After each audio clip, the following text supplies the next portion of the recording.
Yo, what's going down, Green Screen Entertainment fans? Your homie Jay Green back right now with my thoughts and my feelings on The Long Walk. Now, for those of y'all out there who have no idea what this movie is all about, basically we are set in, you might say, a bit of a post-apocalyptic situation here.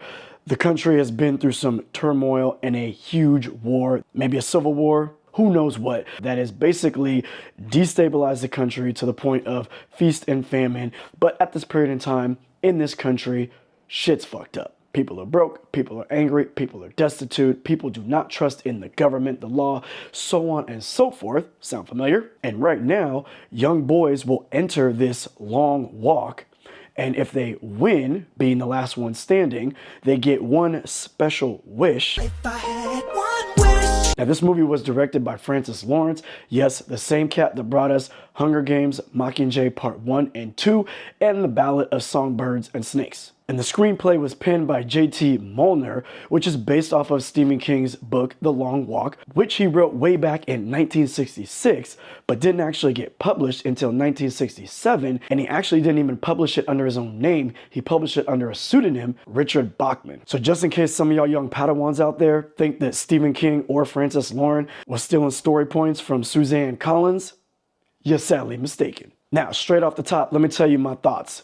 This movie was great. Not great in the sense of like, oh hell yeah, I had a great time at the movie theater, I can't wait to go back and see it. No, it will hit you deep in here and it's gonna make you think a little bit. This movie definitely has a lot of things that it's saying. I think it was excellently directed, wonderfully acted, and of course it looks beautiful even though they're only on like country roads.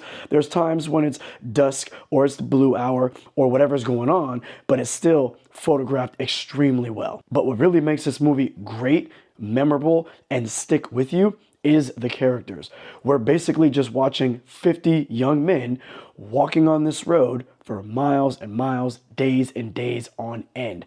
And you're kind of wondering, all right, where's it gonna pick up? What's going to happen? And the way that the story and the direction and the screenplay are all crafted to engage you into these characters, engage you into the threat that is following these characters with these machine guns ready to just at any second that they slow down. Yo, you are on the edge of your seat, gripping them handles like, whoa. Now, of course, with something written by Stephen King, you would imagine that the story and the character development is definitely going to be there. But for a film to work, especially a film with this simple of a premise, if you will, you need actors that can sell that ish. And in this film, it is loaded with them. We got Cooper Hoffman, David Johnson, Garrett Waring, Tut, such and such, Charlie Plummer, Ben Wang, Judy Greer, and of course the legend Mark Hamill. Now, I don't want to go too deep into each of these characters' motivations, their hopes, their dreams, their wishes, things of that nature. You really need to watch this movie play out and understand each character's individual motivation, how they interact off of each other, the friendships and bonds that are made along this journey for them. Because as you see that play out, that is what truly draws you in. Because as you're seeing these relationships formed, whether they're hating on someone or they're loving on someone, your heart is going to be ripped out of your chest when their ticket gets punched. Now, we start the movie off with Cooper Hoffman playing Raymond Garrity and his mom played by Judy Greer, and she's dropping him off at the starting line. And that right there pulled me in. It was gut-wrenching to imagine from a parent's perspective what it would be like to drop my son off at a situation where I'm pretty certain he's going to be dead in a couple of days. How would I feel? Fuck. It hit hard, right? Later on in the film, they see each other again, and it's an emotional interaction, to say the least. I'm not going to tell you how it goes. The friendship and the bond that Raymond makes with David Johnson's character, Peter, is basically the through line of the film. Those two are having conversations that if you're kind of sitting back and you're really taking everything that they're saying in, you can kind of put it up as a mirror to what we have going on in our society today. And there's no right or wrong answers as to how you think about it, but it's going to make you think just a little bit. So that's engaging, that's intriguing. And then wondering who's going to actually make it to the end, because there can only be one. You feel what I'm saying? So again, ain't going to tell you how it flies, ain't going to tell you how it goes. Just know that these two definitely carry the film along with an amazing supporting cast surrounding them. Now, I will say this. I've seen a lot of scary movies. I've seen a lot of body horror. I've seen a lot of gruesome-ish. I love all types of film, you dig? But this movie, in the way that it was shot, directed, the way that it was acted, the way the characters were developed, all the deaths in this film hit harder than probably anything I've ever seen on any level. Again, it's hard to really break it all down without saying a whole bunch of stuff. And I don't want to say that because I want you to see these relationships and conversations and emotions unfold for yourself. But when you're watching these kids on highs and lows get to a point when they want to give up, when they're injured, have to take care of themselves in whatever way possible to keep moving. We're talking about bowel movements, cramps, broken bones, all types of things that you might encounter on 100 miles of walking over days and days with no sleep, little water, so on and so forth. All of that coming to a headway where they're ultimately going to get murked.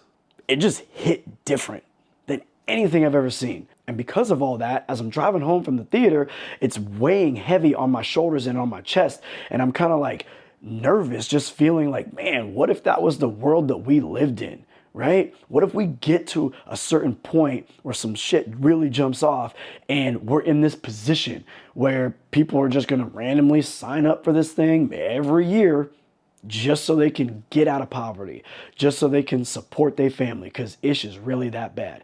Damn, it's something to think about.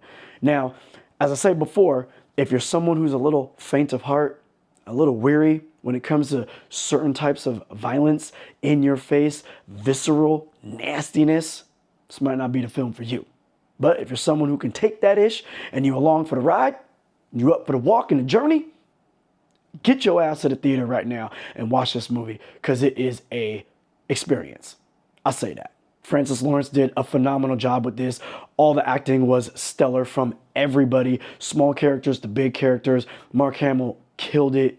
Stephen King, I think, has to go down as the GOAT. I mean, this man has written all types of different books in different genres. He's known for his horror elements, but he's also given us like a Stand By Me, a Green Mile, a Shawshank, you know what I'm saying? And random stories like this. This man is like untouchable in my eyes when it comes to character development, setting the scene, building out a world, and just being creative in all levels. Get to the theater, check this movie out. I think you're going to enjoy it. And when you do, come back, let me know what you thought. Your homie, Jay Green, I'm out.